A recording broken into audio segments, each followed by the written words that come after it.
Hi friends, welcome back to JNTU updates. BTech రిలేటెడ్గా 3-1, 3-2, 4-1 regular మరియు supplementary results update గురించి చాలామంది ఎదురు చూస్తున్నారు. అండ్ దాని గురించి ఈరోజు వీడియోలో మాట్లాడతాను. అందుకంటే ముందు కొత్తగా ఎవరైనా యూట్యూబ్లో కానివ్వండి, అటు ఇన్స్టాగ్రామ్ కానీ ఫాలో అవ్వాలనుకుంటే మాత్రం ఇన్స్టాగ్రామ్ పేజ్ని కూడా ఇచ్చాను, ఒకసారి చెక్అవుట్ చేయండి. డైరెక్ట్ అప్డేట్లోకి వస్తున్నాను.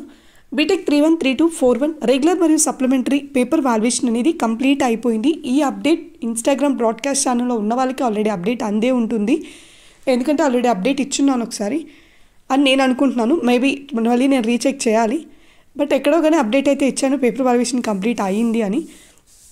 అండ్ ఇంకా మార్క్స్ అప్లోడింగ్ ప్రాసెస్ అనేది మీ అందరికీ ఆల్రెడీ చెప్పాను. 2 weeks ఈ యొక్క ప్రాసెస్ అనేది జరుగుతుంది. Marks uploading process internal external Tally చేసుకుంటూ మార్క్స్ అప్లోడ్ చేసి మళ్ళీ చీఫ్ ఎగ్జామినర్ ఎగ్జామ్సర్ వాళ్ళు మళ్ళీ చెక్ చేసుకొని మీ మార్క్స్ అని ఆ తర్వాత లింక్ జనరేట్ చేసి మార్క్స్ అనేది రిలీజ్ చేస్తారు. పేపర్ వాల్యుయేషన్ అంతా ఒక స్టెప్ అయితే ఈ 2 weeks ఈ ప్రాసెస్ అనేది జరుగుతుంది, మార్క్స్ అప్లోడింగ్ ప్రాసెస్ అనేది.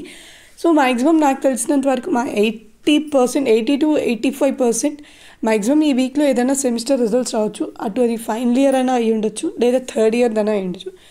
మ్యాక్సిమం ఫైనల్ ఇయరే అనుకుంటున్నాను, ఎందుకంటే అది ఒక్క సెమిస్టరే ఉంది. సో పేపర్ వాల్యుయేషన్ అయిపోయింది, మార్క్స్ అప్లోడింగ్ ప్రాసెస్ కూడా లాస్ట్ వీక్ నుంచి జరుగుతుంది. కాబట్టి ఇంకా మ్యాక్సిమం 4-1 ఎక్స్పెక్ట్ చేస్తున్నాను నేనైతే.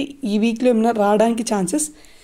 ఏ రిజల్ట్ ఈ వీక్లో రాలేదు అంటే మాత్రం 25th లోపల మనకి 3-1, 3-2 కానీ 4-1 కానీ, లేదా 3-1, 3-2, 4-1 సెమిస్టర్ 3 సెమిస్టర్స్ రిజల్ట్స్ అయినా ఒకేసారి రిలీజ్ చేసేదానికైనా ఛాన్స్ ఉంది.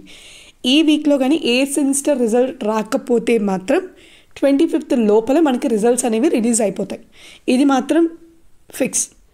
అండ్ ఇంకా మనం డైరెక్ట్ కంటెంట్ పేపర్ వాల్యుయేషన్ గురించి మాట్లాడాలి.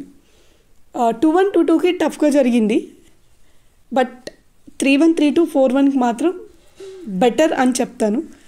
ఎందుకంటే పేపర్ వాల్యుయేషన్ కొద్దిగా బాగానే జరిగింది, పర్వాలేదు. Last time 3-1, 3-2 paper missing, but results కూడా అన్ఎక్స్పెక్టెడ్గా బాగానే వచ్చాయి, లేట్ అయినా కూడా. బట్ ఈసారి కూడా కొద్దిగా పర్వాలేదు అని అయితే టాక్. అండ్ 4-1 సాటిస్ఫై అవుతారు ఎగ్జామ్ రాసిన వాళ్ళు కొంతమంది. నేనైతే 100% సాటిస్ఫై అని అయితే 100% రిజల్ట్ అయితే చెప్పను, ఎందుకంటే 100% రిజల్ట్ ఎప్పుడు మన యూనివర్సిటీలో రాలేదు. మ్యాక్సిమం 70 ఆ రేంజ్లోనే ఆగిపోద్ది, 68, 70, 75 ఆ రేంజ్లోనే. సో అంతే పాస్ పర్సంటేజ్. సో ఇదన్నమాట బీటెక్ 3-1, 3-2, 4-1 రిజల్ట్స్ రిలేటెడ్గా అప్డేట్. ఇన్స్టాగ్రామ్లో చాలామంది మెసేజ్ చేశారు, నేను రిప్లై ఇవ్వలేదు. మ్యాక్సిమం ఈరోజు నైట్ కానీ రేపు మార్నింగ్ ఆఫ్టర్నూన్ సెక్షన్ లోపల మ్యాక్సిమం అందరికీ రిజల్ట్స్ అప్డేట్ ఇస్తాను. నాకు తెలిసినంత వరకు ఆ మెసేజెస్ అన్నీ ఈ రిజల్ట్స్ అప్డేట్ గురించి అనుకుంటున్నాను. సో అందుకే డైరెక్ట్గా వీడియో అప్లోడ్ చేశాను, వీడియో చూసేవాళ్ళు చూస్తారు, లేదు అనుకుంటే రిప్లై కోసం ఎదురు చూసేవాళ్ళు మాత్రం షూర్ రేపు ఆఫ్టర్నూన్ సెక్షన్ లోపల మ్యాక్సిమం అందరికీ రిప్లై ఇస్తాను. So thank you so much for watching Jain to update. Keep supporting for Jain to updates. And మీకు ఏమైనా డౌట్స్ ఉంటే కామెంట్ సెక్షన్కి వచ్చి కామెంట్ చేయండి. అండ్ ఇంకా అకాడమిక్ క్యాలెండర్స్ ఏవి రిలీజ్ చేయలేదు యూనివర్సిటీ, రిలీజ్ చేస్తే అప్డేట్ ఇస్తాను. యూట్యూబ్లోనూ అప్డేట్ ఇస్తాను, అటు ఇన్స్టాగ్రామ్లోనూ అప్డేట్ ఇస్తాను. బట్ ఇన్స్టాగ్రామ్ని ఎక్కువగా ఫాలో అవ్వండి, ఎందుకంటే మీకు ఇన్స్టాగ్రామ్లో రీకౌంటింగ్ రిజల్ట్స్ అటువంటివన్నీ డైరెక్ట్గా పోస్ట్ చేస్తాను, యూట్యూబ్లో పోస్ట్ చేయలేను. సో ఇదన్నమాట అప్డేట్.